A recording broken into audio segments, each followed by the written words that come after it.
Okay. My name is Andrew Seth, and today I'll be doing my speech over business communication techniques. And to be hired and to be successful and to advance in the business world, you must be an effective communicator. Communication is key to success, not only in relationships, work, and everyday life as well.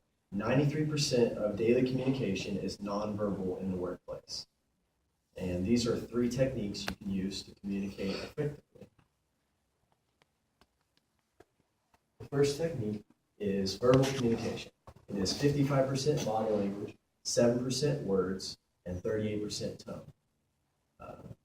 To communicate effectively, you must have a delicate tone, but confident in your body language, and words need to be simple compared to your audience.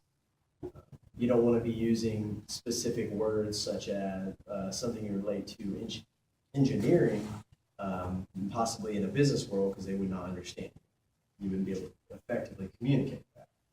You need to speak level-headedly, but also back up your information with hard evidence to get your point across. But also isolate your own personal ideas so that you don't upset anyone or feel too passionate about something that someone will shut off and not want to listen to you. My experience with this as well, I worked for a gym for several years, and I tried to explain my ideas. It was just me and a personal trainer. And I tried to explain my ideas, saying how I wanted to get new members in, and he said that I didn't effectively communicate to him how I wanted to present myself to new members coming in. So he shut off, didn't really bring in a lot of personal training, and that was not a very good experience, I'll tell you. My second point is nonverbal communication. Your body language makes up 93% of daily communication, especially your eye contact with everyone. Whether if you're messing with your phone, your documents, messing with just a presentation, rather than focusing on your audience, is a big issue. Your physical image as well. Your clothes, your hair, if you have hair. Posture as well.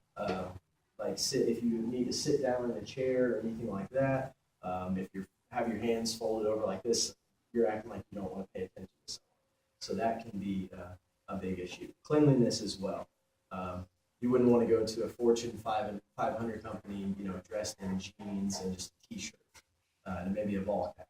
You'd want to dress to impress as well. My third point is computer-mediated communication.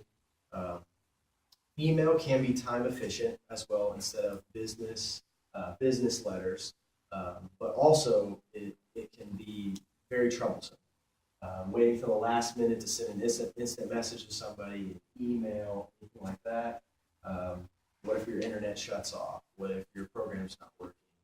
That can also get you into a lot of trouble. Social networks. A lot of times businesses will use social networks to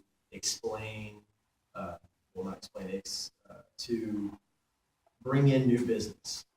Bring in new business through social networks because of the growing technology. And you wouldn't want to put sensitive material, say you're using a Twitter, you're using it for business. You don't want to be posting personal items on there as well so that your employers check that and then they can use that against you in the business world. 74% of online adults use social networking sites. That's a huge percentage. It's not very surprising. Communication is not only needed in business world, but also in everyday life. It can effectively progress your career, get your point across, and also help others around you. Verbal, nonverbal, and computer-mediated communication are 3 techniques that will not only make you more successful, but will possibly even wealthier